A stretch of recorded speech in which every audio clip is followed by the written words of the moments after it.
नमस्कार दोस्तों, कैसे हैं। और मैं आशा करता हूं आप जो भी जहां भी होंगे सकुशल हों। आज बहुत ही महत्वपूर्ण वीडियो मैं तैयार कर रहा हूं। आप लोग मेरे वीडियो को अंत तक देखें और कमेंट्स भी ज़रूर करें, क्योंकि आज का टॉपिक कमेंट्स का बहुत ही ज़रूरी है, जिससे कि मुझको मोटिवेशन मिले क्या मेरी वीडियो सही है क्या गलत है। और मैं उन सभी जानी मानी हस्ती जो उच्च पदों पर आसीन हैं, मैं उनसे आग्रह करना चाहूँगा कि आप इतना मेहनत करके अच्छी शिक्षा प्राप्त करके उच्च पदों पर आसीन हुए हैं, अपने आप को इतना मोटिवेशन करें कि जिस प्रकार की वारदातें सुसाइड की चल रही हैं, जब आप इतने बड़े अधिकारी इस प्रकार की घटना को अंजाम देंगे, तब आने वाली पीढ़ी को उसका क्या सबक मिलेगा, उनको क्या शिक्षा मिलेगी। ये बहुत ही दयनीय स्थिति है।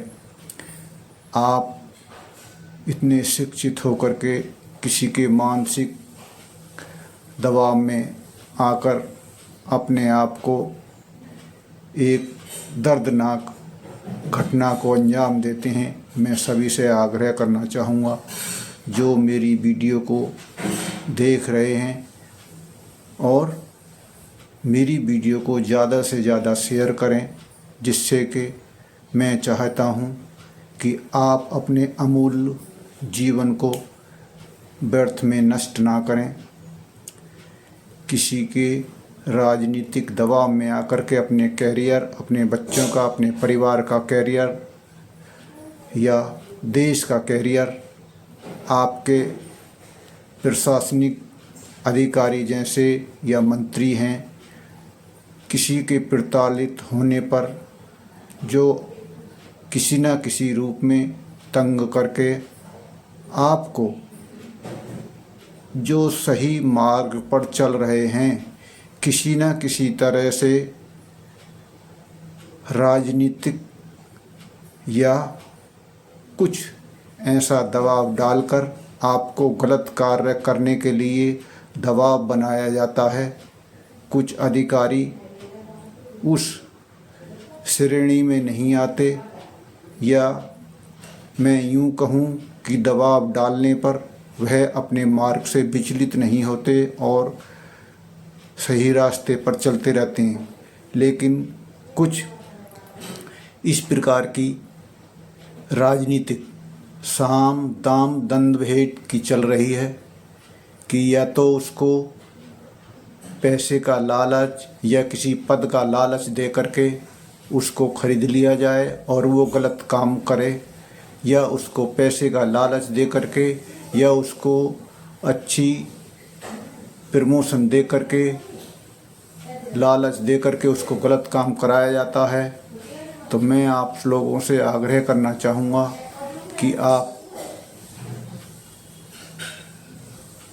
लंबा जीवन जीने के लिए 5 साल के राजनीतिकरण के दबाव में आकर कोई गलत निर्णय ना लें, ना ही अपने आप को सुसाइड करें। जिस प्रकार का एक डीजी ने सुसाइड किया है, बहुत ही दर्दनाक घटना है, जो एक बहुत ही बड़ा सबक है। कुछ अपने सही रास्ते को जो कर रहे हैं उसको परिवर्तित करने के लिए तरह तरह की राजनीति या षड्यंत्र उनके साथ किया जाता है, जिससे कि वो अपने मार्ग से विचलित हो सकें। क्या जो सर्विस में लगते हैं उनके लिए कैरेक्टर सर्टिफिकेट, चरित्र प्रमाण पत्र की आवश्यकता होती है। मैं आप लोगों से आग्रह करना चाहूँगा, क्या जो नेता लोग जो इलेक्शन के लिए नियुक्त या नामांकन करते हैं, क्या उनके लिए चरित्र प्रमाण पत्र की आवश्यकता नहीं है? एक इतने शिक्षित अधिकारी और कम पढ़े लिखे मंत्री उनको जीना मुश्किल कर देते हैं, यहाँ तक कि उनको सुसाइड तक या अपने पद छोड़ने तक इतना मजबूर किया जाता है।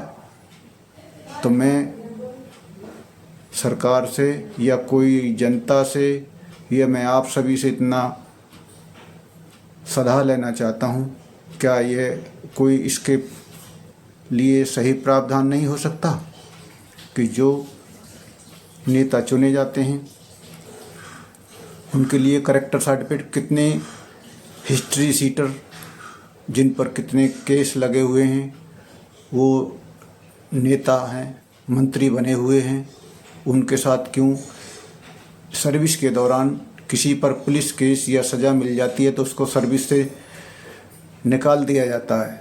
फिर ऐसा नेताओं के साथ क्यों नहीं, जो अपनी सर्विस कितने 60 साल तक करते हैं।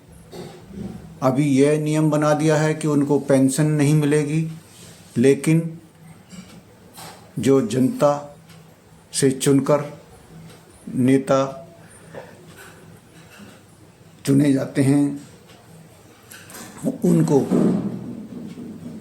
चाहे एमएलए हो, चाहे एमपी हो, चाहे जो चुनाव में जीतते हैं उनको पेंशन है। फिर यह दोहरा मापदंड क्यों चल रहा है, सौतेला व्यवहार क्यों हो रहा है? जो इतनी सर्विस करते हैं उनको पेंशन नहीं है, और जो 5 साल के लिए चुने जाते हैं उनको पेंशन है, और अगली बार भी चुने जाएंगे तभी भी पेंशन है। तब क्या इसके लिए कोई ऐसा प्रावधान नहीं है? कानून क्या नेता लोगों के ही हाथ में है? क्या जज, कोर्ट या इनका कहीं इस प्रकार का कोई प्रावधान नहीं हो सकता कि जो पेंशन के हकदार हैं उनको भी पेंशन मिलना चाहिए? नेताओं को इतनी सुविधाएं हैं और वो एक उच्च पदों पर बैठे हुए अधिकारी हैं, उनके साथ इतना बुरा व्यवहार होता है, उनको शारीरिक मानसिक परेशानी दे करके उनको प्रताड़ित किया जाता है, उनको राजनीति की जाती है, किसी दूसरे को ऐसा करने के लिए उसके साथ षड्यंत्र किया जाता है, जिससे कि वह दबाव में आकर या तो अपना पद से इस्तीफा दे करके नौकरी से छोड़ करके आ सके, या फिर उसको सुसाइड करने के लिए दबाव बना दिया जाता, को उसको माइंडली टेंशन हो जाती है और वो डिप्रेशन में आकर के गलत कदम उठा लेता है।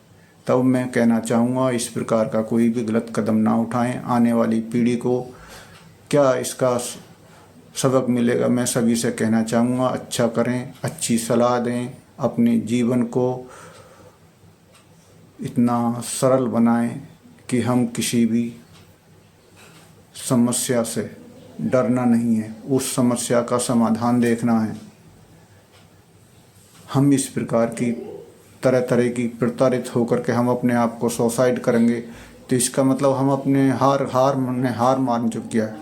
नहीं, हार नहीं मानना, स्ट्रगल ही हमारा जीवन है। जो भी समस्या है उसका समाधान करना है, जिससे हम गलत के खिलाफ लड़ाई लड़ें। अगर हम गलत के खिलाफ लड़ाई नहीं लड़ेंगे, हम कोई आवाज़ नहीं उठाएंगे, तो सामने वाले का जो गलत कर रहा है उसका मनोबल अप हो जाएगा।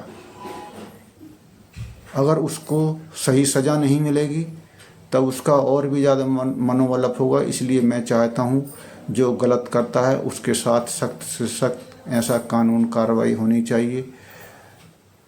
चाहे कोई किसी बड़े जातिवादी प्रथा हो या उसकी मानसिक प्रवृत्ति गलत हो, किसी के साथ भी दुर्व्यवहार, चाहे स्त्री हो या पुरुष हो या किसी भी जाति या किसी भी धर्म का हो, सभी समान हैं। इस प्रकार की नीच प्रवृत्ति के जो गलत जाति धर्म में आकर के गलत कदम उठाते हैं, दूसरे के साथ गलत करते हैं, गलत मारपीट करते हैं, गलत तंग करते हैं, तो ऐसा ना हो। मैं आप लोगों से सभी से आग्रह करना चाहूँगा, आप अपने सही ड्यूटी करें।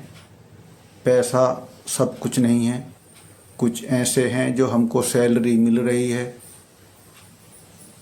हम उस वेतन पर आश्रित ना रह करके हम सामने वाले को काम करने के लिए तरह तरह की परेशानियां सामने डाल देते हैं, और जैसे ही वो हमको रिश्वत देता है तब उसका काम आसानी से हो जाता है। जब हमको एक काम करने के लिए सैलरी या वेतन दिया जाता है तब हम दूसरे से रिश्वत लेकर के काम क्यों करना। मैं मानता हूँ कुछ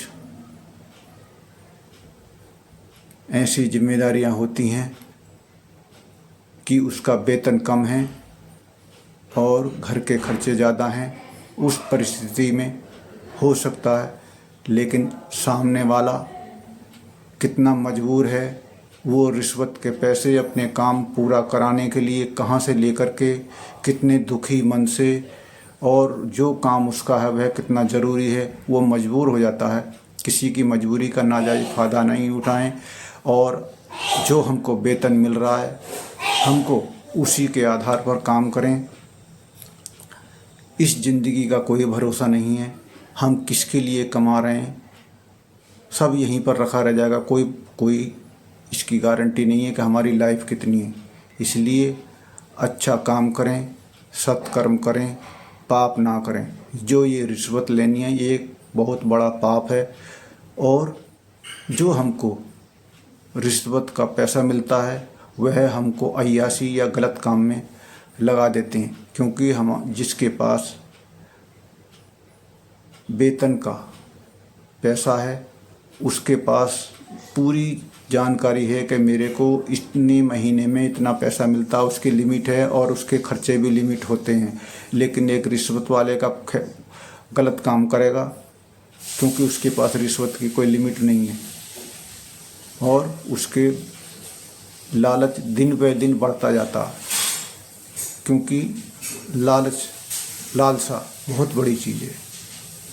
इसलिए अपनी आवश्यकताएं सीमित रखें, अपने खर्चे सीमित रखें, और मैं सभी से आग्रह करना चाहूँगा कि इस प्रकार के रिश्वत लेकर के किसी को दूसरे, पता नहीं उसने किस स्थिति में आकर के आपको पैसा दिया है, उसकी काम तो हो गया, लेकिन कहीं ऐसा ना हो कि वह आपको दिल ही दिल में गाली दे और उसका आपको या आपके परिवार को, किसी के ऊपर उसका दुष्प्रभाव पड़े।